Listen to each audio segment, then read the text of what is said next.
I'm here at NRA National Firearms Museum at NRA headquarters with Doug Wicklund, Senior Curator of the NRA Museums. And Doug, I heard something off camera about pistols passed by. What's it all about? Well, Curator's Corner delves into some strange avenues. We love that. We love strange. This is called a forgotten byway. The 1911 pistol, the .45, a lot of people know that John Browning's design won out. It was the ultimate choice. There were a lot of has-beens, ones that just didn't make the cut.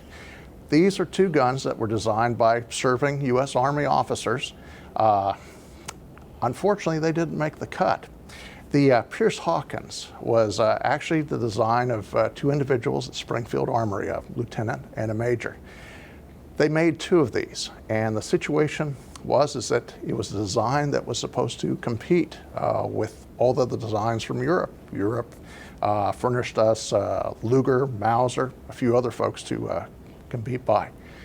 But the Pierce-Hawkins was a .45. It was designed in America. Almost made it. Unfortunately, they lost the reports. The design on this, the paperwork, misplaced. Oh. And you know how it is in the military bureaucracy. Yeah. Once you lose that paper, you're out of luck. What a heartbreaker. Yeah, it's sad, but not quite as sad as the Phillips pistol.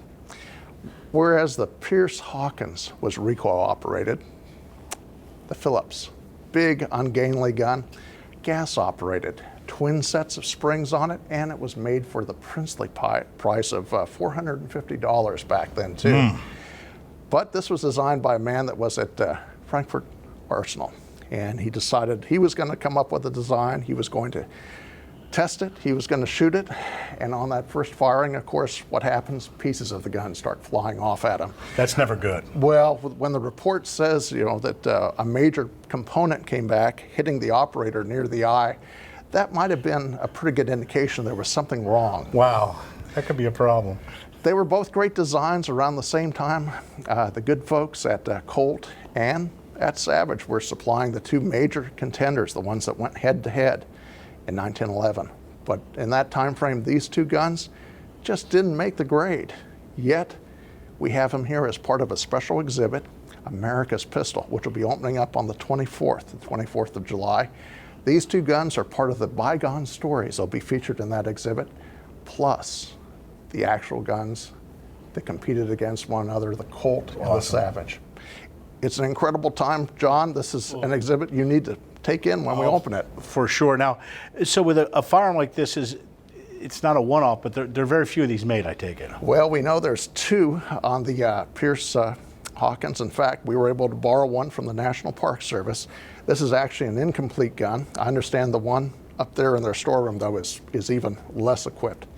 But on the Phillips, that's it. That's the one and only that exists. Is that the one where the parts came off of? Yeah, as a matter of fact, I think I can see where the missing part was. So, Doug, these are either one-offs or one or two of a kind, so it's got to be really hard to kind of put a value on these, but these are very valuable pistols, not only monetarily, but their place in history. What you're seeing are national treasures. We're so honored the National Park Service, Springfield Armory, National Historic Site has allowed us to be able to show these as part of our exhibit, America's Pistol. What we're showing is American history through the barrel of a gun, the lead up, the also-rans, but finally that head-to-head competition between Colt and Savage, the actual guns that were there in 1911. These are guns that were conceived of in 1907, but by the time 1911 rolled around, there was something better at the firing line. And sadly, both of these projects were discarded. And so only in the back rooms of museums we find pieces of history like this, but to us, they're irreplaceable. They're incredibly important. Well, an important thing, Doug, is you tell the history as much as by the pistol that succeeded, by these that didn't. It still tells the history of what it took to get to the point where we ended up with the 1911, the great firearm, iconic firearm that it is. So this is a fascinating slice of American history here. So how can folks come and see these firearms? The best thing is to come to the National Firearms Museum. We're in Fairfax, Virginia. You can come by 7 days a week, and we're open, of course, absolutely free of admission.